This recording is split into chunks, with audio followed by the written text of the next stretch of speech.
Ahoy, kumusta mga kaibigan? Narito naman tayo para sa isa na namang video. Narinig niyo na ba ang teorya ng ebolusyon ni Darwin? Sa madaling salita, ito yung survival of the fittest, di ba? Tanging ang pinakamalakas, pinakamatalino at pinakamabilis lang ang nabubuhay.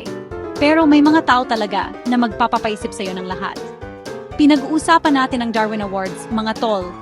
Ito ay isang espesyal na seremonya para sa mga taong, sabihin na lang natin, aksidenteng tinanggal ang kanilang sarili sa gene pool sa pinakanakakatawang paraan. Maghanda na kayong mapangiwi, matawa at baka umiyak ng kaunti.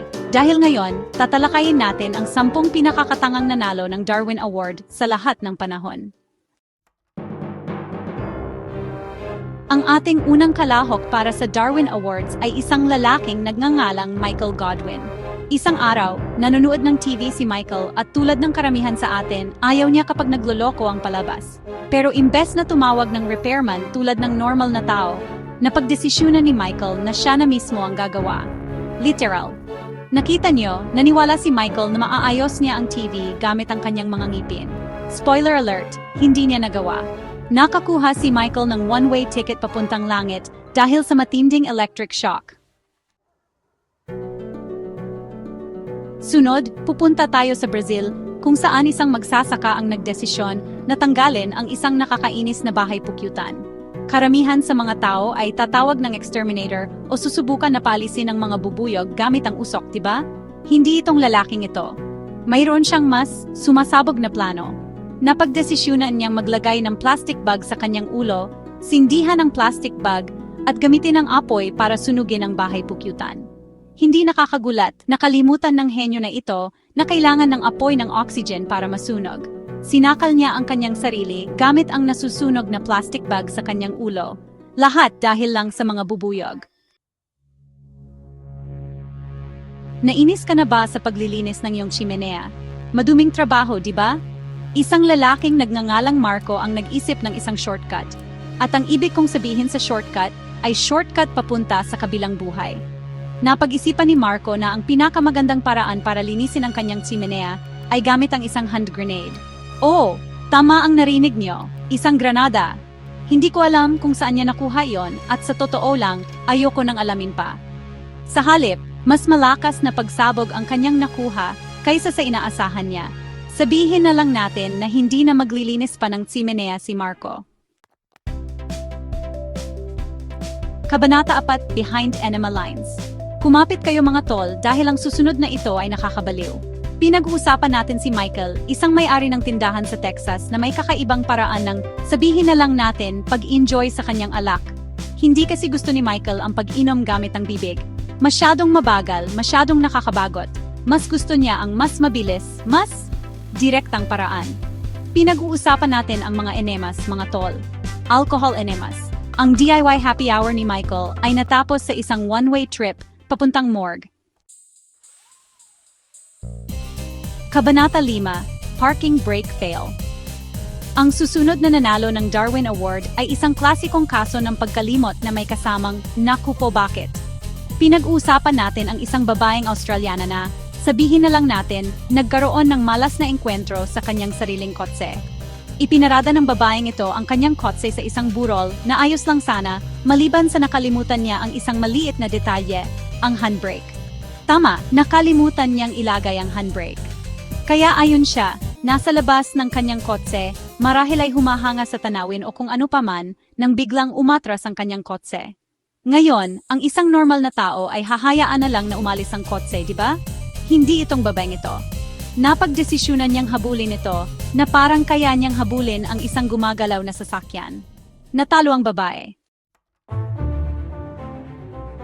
Kabanata 6, Irresponsible. Ang susunod na kwento ay naganap sa Romania, kung saan isang lalaki ang nagdesisyon na subukan ang kanyang swerte sa tadhana. At sa isang tren, alam ng lahat na hindi dapat maglaro sa riles ng tren. Napagdesisyonan niyang humiga sa riles habang nakadikit ang kanyang tenga sa bakal. Sinusubukang pakinggan ang paparating na tren. Hindi nakakagulat, hindi siya nailigtas ng kanyang superpowered na pandinig. Dumating ang tren, at sabihin na lang natin na hindi maganda ang nangyari. Kabanata 7. Naalala niyo pa ba ang mga lava lamp? yung mga astig at kumikinang na mga wax na uso noon. Maari rin silang maging mapanganib kung ikaw ay, sabihin na lang natin, hindi masyadong matalino. Kilalanin si Philip, isang mahilig sa lava lamp na nagdesisyon na bigyan ng kaunting boost ang kanyang lampara. Alam niyo ba, nainip si Philip. Inilagay niya ang lava lamp sa isang mainit na kalan. Dahil sa init ng kalan, uminit ang lava lamp at sabihin na lang natin na hindi maganda ang kinalabasan. Sumabog ang lampara at nagkalat ang mga bubog at mainit na lava.